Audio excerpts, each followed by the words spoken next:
ನಾನು ಪ್ರೆಗ್ನೆಂಟ್ ಇರುವಾಗ ನನಗೆ ಹೆಣ್ಮಗುನೇ ಆಗುತ್ತೆ. ಅದಕ್ಕೆ 2 ಜುಟ್ಟು ಹಾಕಿ, ಹೂವು ಮುಡಿಸಿ, ಲಂಗ ಬ್ಲೌಸ್ ಹಾಕಿ ಫೋಟೋಶೂಟ್ ಮಾಡಿಸ್ತೀನಿ ಆ್ಯಂಡ್ ಮ್ಯಾಚಿಂಗ್ ಕ್ಲಿಪ್ಸ್ ಎಲ್ಲ ಹಾಕ್ತೀನಿ ಅಂತ ಆಸೆ ಇಟ್ಕೊಂಡ್ಬಿಟ್ಟಿದ್ದೆ. ಆಸೆಗೆ ತಕ್ಕನಂಗೆ ಹೆಣ್ಮಗು ಏನೋ ಆಯಿತು. ಸಂದರ್ಭ ಸಿಕ್ಕಿದಾಗೆಲ್ಲ ಅದಕ್ಕೆ ಮ್ಯಾಚಿಂಗ್ ಕ್ಲಿಪ್ಸ್ ಹಾಕಿ, ಹೂವು ಮುಡಿಸಿ, ಜಡೆ ಎಲ್ಲ ಹಾಕಿ ನನ್ನ ಆಸೆನ ತೀರಿಸ್ಕೊಂಡೆ.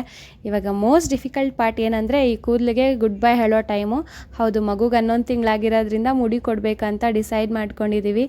ಬಟ್ ಅದಕ್ಕಿಂತ ಮುಂಚೆ ಕ್ವಿಕ್ಕಾಗಿ ಒಂದು ಫೋಟೋಶೂಟ್ ಮಾಡಿಸ್ಬಿಡೋಣ ಅಂತ ಡಿಸೈಡ್ ಮಾಡಿ ಮಗುಗೆ ಫೋಟೋಶೂಟ್ ಮಾಡ್ಸೋಕೆ ಕರ್ಕೊಂಬಂದಿದ್ದೀನಿ. 2 ಜುಟ್ಟು ಹಾಕಿ, ಹೂವು ಮುಡಿಸಿ, ಲಂಗ ಬ್ಲೌಸ್ ಹಾಕಿ ಎಷ್ಟು ಲಕ್ಷಣವಾಗಿ ಕಾಣಿಸ್ತಾ ಇದ್ಲು.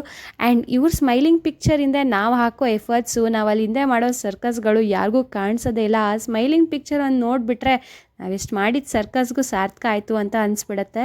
ನಾವೊಂದು ಟ್ರೆಡಿಷನ್ ಥರ ಫಾಲೋ ಮಾಡ್ಕೊಂಡು ಬಂದುಬಿಟ್ಟಿದ್ದೀವಲ್ಲ. ಹೆಣ್ಮಗು ಆಗಲಿ ಗಂಡು ಮಗು ಆಗಲಿ ಕೂದಲು ಕೊಡೋಕ್ಕೆ ಮುಂಚೆ ಜುಟ್ಟು ಹಾಕಿ, ಹೂ ಮುಡಿಸಿ ಫೋಟೋಶೂಟ್ ಮಾಡಿಸಿದ್ರೇ ನಮ್ಮ ತಾಯಂದ್ರಿಗೆಲ್ರಿಗೂ ಒಂಥರ ಖುಷಿ ಆಗುತ್ತೆ ಅಲ್ವಾ. ಫೋಟೋಶೂಟ್ ಮಾಡಿಸಿದ್ರ ಕೂದಲು ಕೊಡೋಕ್ಕೆ ಮುಂಚೆ ಅಂತ ಕಮೆಂಟ್ನಲ್ಲಿ ತಿಳಿಸಿ ಆಯಿತಾ.